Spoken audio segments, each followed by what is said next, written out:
Back in the spring of 2010, I was working on the roof, and well, let's just say that after over 8 years of active duty military service, you spend some time doing crazy things like, rappelling off 200-foot cliffs or out of helicopters and that kind of stuff. So I was up on the roof. Of course, I had a rope set up, and it's a climbing rope, and I had a seat of sorts. To tell you the truth, it wasn't a traditional climbing seat, but it was basically the same thing. It was actually just for a tree stand. So I used that for working on the roof. It's what I had. And to be honest with you, I couldn't afford a whole lot anyway, and as a Marine, hey, that's better than just going up there without it, right? So I'm up on the roof. I got a rope dangling behind me. I'm working my way to the edge of the roof. Now, bear in mind, that's a 12-12 pitch. So that's a 45-degree pitch on that roof. And the edge of the roof at the point that I was at was about, probably 12, 13 feet off the ground. So it's not like real high. And I had a ladder that went up onto the roof. But the truth is that, even though I was up on the roof and I had a board up there or something I could stand on, getting on the ladder sometimes was a pain in the butt. And I decided, yes, you see where this is going, right? I decided that I would rappel off the roof. Now, I made a mistake when I did this. The issue was my son. My stepson, Josh, was holding the ladder at the bottom. Safety first, right? And I moved off to the left about 2 feet or so, or maybe a little more, away from the top of the ladder and decided to rappel instead. I have never been accused of having an overabundance of common sense. And in this case, it's pretty clear because there's something I hadn't thought of. My rope was tied off pretty much directly above where the ladder was leaning against the roof. And when I decided to rappel, I didn't tell my son. I think I said on rappel, not thinking that he'd never done any rappelling and had no idea what I was talking about. So I go on rappel and away I go. Out I go. I'm gonna go down to the ground, but you got to brake, right? You don't just jump to the ground from 13 feet up. So I hit the brake, and when I hit the brake, two things happened. One, just as I said on rappel, my son looked up and he thought I was falling. And he tried to move out of my way. And at the same time, I hit the brake, because things happen fast, folks.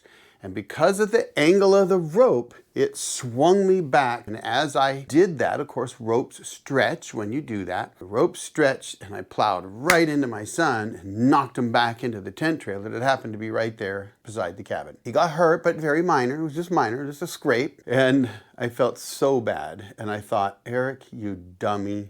What do you think you're doing? So for today's video, I want to share with you some of my experiences of building a cabin in the woods where maybe I could have done a better job, where I learned something. And it won't all be safety, so don't worry. But that, folks, I think brings me to the first point, which is that when you're out in the woods in the middle of nowhere and you're building a cabin, don't be like this jarhead and think that it's okay to rappel off the roof without telling somebody below you or without having your rope anchored in the right place. Safety first, they always say that, and people joke about safety second and all that kind of stuff. But the truth of the matter is, I will tell you, in the middle of the woods, 23 miles from the nearest hospital, it's probably a good idea not to do dumb stunts like that. Now, us guys, we do have a tendency, to do dumb things, don't we? But, there's a meme going around on social media that, why women live longer than men, it's because men do dumb things. Well, I guess I was trying to prove that meme at that point in time. Looking back today, I'd like to smack myself and say, look, dummy, smarten up. So above all, safety is important. And I talked about some safety in my last video, and don't worry, this isn't a safety channel, but I do think that there are some things that's important to pay attention to. That is one of them. Don't jump off your roof with a rope, period. It's just not smart. Climb the ladder. Another thing I will tell you is that when you're building a cabin in the woods, having the right tools is really important. And I think that's an obvious, but having a miter saw, table saw, skill saw, sawzall, air nailers, hammer tackers, all that kind of stuff, it's really important, because one of the challenges that you may be faced with, which I certainly was at times, is that maybe you're up there doing some work and you didn't bring something. And I actually run into this all the time today, because I pulled all my tools out because I decided that we were close enough to being finished that the next trip's up, when I go up, I'll plan something and I'll bring the tools I need. Well, guess what? on this last couple trips, I didn't have some things that I thought I had up there and ended up not accomplishing something I wanted to accomplish. So obviously, if you can take the time and really go through what you need in order to do a specific job, it's important to do that so that when you get up there, you can actually do what you wanted and you don't lose time running to town trying to get tools. Now, I will say that if you're working full-time, which I was at the time, that can be a bit of a challenge. And even today, to be honest, because I work full-time on YouTube, sometimes I'm in a rush to get a video out, which is my priority, get a video out for you, and then two, to pack up. So for example, today is Thursday. I'm leaving tomorrow afternoon to head to the cabin. I'm going to get this video done for you. I'm going to edit this video. And then I've got to get my camper off my truck, go get a cement mixer and some cement, and try to get all my tools, wheelbarrow, shovels, everything else in the back of my truck before I leave in about 26 or 8 hours from now. So from that standpoint, if you have a full-time job and you're going to build a cabin in the woods, I would say don't rush. It's a lesson that I always struggle with. I'm a Marine. I rush into things. That's what we do, right? Charge that hill, take out that machine gun, whatever. It becomes ingrained in your personality, right? I'm gonna just go in there with both guns a-blazing. It's not always the best approach. And whenever I can slow myself down, well, then I usually manage to get everything together that I need. And if it means I leave a little bit later to get to the cabin, I actually can accomplish more because I took the time to get the tools together and materials I needed rather than rushing around and forgetting something. So that's, I think, something that's really important. Now, another thing that, that I run across, and I don't know if you will or not, but I tend to be one of those people that can jump from thing to thing quite a bit. One of the things that I had to learn to do, which actually helped a whole lot, was I told my son one day, I said, look, this is something that I need you to work on for me, right? I need you to do this. No, seriously. I said, you know me well enough by now that if we're working on a specific project, if that's what we're here to do, and I get sidetracked, I may not get to that original project by the time we're out of here for the weekend. So if you catch me doing something like that, do me a favor, just give me a nudge and say, hey Dad, you know what? You wanted to work on this, how come you're doing that? Or something to that nature. And there was a time we were out, we were working, I think, on the roof. We were kind of tired and we're taking a break under an awning by a campfire. And he asked me a question about the chimney. And so I picked up a component of the chimney that I was going to work on and I started messing with it. All he really wanted to know was when we were going to tackle that and did I have everything together for it, since we were just sitting there taking a break.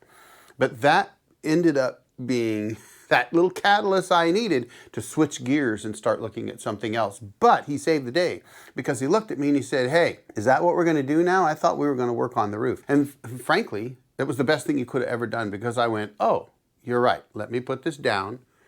When we're done, I'll break. We'll get back on the roof. And we did. And so I think that if you're like me and you tend to need a little bit of, priorities, you need to be task oriented and concentrate on one task in order to get it done.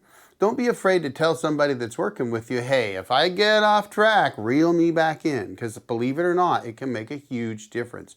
Before I got Josh to start doing that for me, I would constantly get sidetracked and do something else. Now, I will tell you this. Sometimes when you're building a cabin like this, especially when you're in the middle of nowhere, it's not a bad idea to be able to shift gears often. There are times where you're working on one project and you're going to try to get that project done, but there's something else that may need to be done first in order to complete that. Shifting gears and getting that other thing accomplished can actually help you get the initial thing you wanted done out of the way and completed. So I think it's important to just know that sometimes you're going to have to shift gears. It could be you just don't have the material you thought you had, or perhaps the tools, or maybe you need to do a little more research. You do need to shift gears. You just need to make sure you can stay on task when you can complete that task without any other interference. Now, another thing I would say is don't skimp on the foundation. I did a video previously about my regrets for my post and pier foundation. And don't get me wrong, post and pier foundations have their place and they can work. Even mine has done well for 15 years. So I think after 15 years and some big windstorms and everything else, My cabin's doing pretty well. Now, I did anchor 2 opposite corners of the cabin with stem walls, and I will be continuing that. When I look back today, I think, okay, I should have done this differently. Whether it was to pour a foundation and build stem walls and build on top of that, or whether it was just to build a much better foundation than I did, I was in a hurry. And I think one of the most important things you can do is not be in a hurry. For me, I was looking at the weather and I was thinking, I need to get this cabin dried in before the snows come in earnest. And so I allowed myself to kind of tackle things a little too quickly. I did the same thing on a wall where I didn't square the wall up. I was in a hurry, slammed on a header, put the wall back up, and that resulted in me having to tear the whole wall apart. Now, another thing, when I did that, I also took a shortcut when I put it all back together. And this is something else I would say, don't take shortcuts. I got away with it, but I really think it's important that if you did something wrong, stop, reset, and do it right.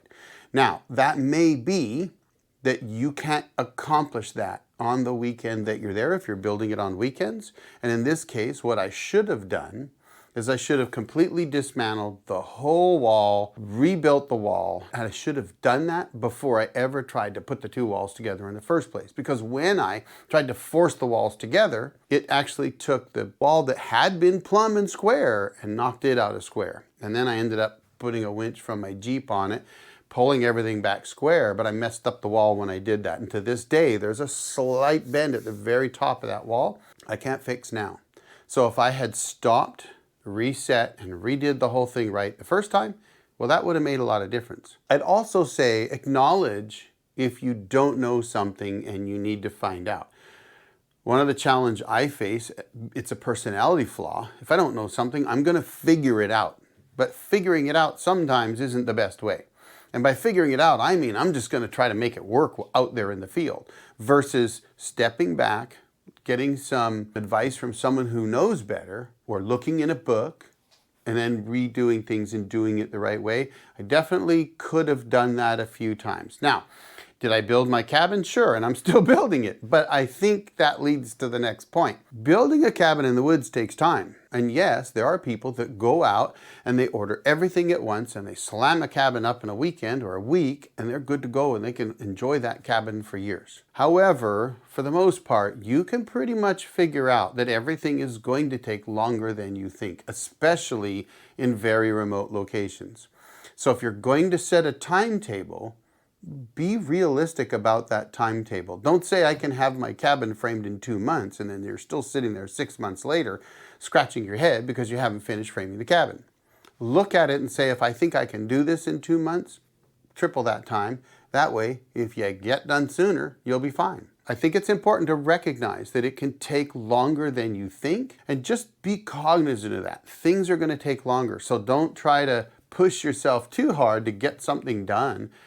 Maybe cut corners to get it done when, you know what, it's just going to take longer, and accept that. Because one of the things I think is really important about building a cabin in the woods is it's actually a journey. I think for me, it's become far more about the journey than it ever was about building the cabin. And yes, I wanted a cabin in the woods and I had all kinds of reasons for it. But ultimately, it's about the journey. Because every time I go out to my cabin and I sit down in my chair, I pour a cup of coffee or maybe a adult beverage in the evening, especially when the wood stove's going and the light is just right, I can sit around and look around that cabin and think, I built this.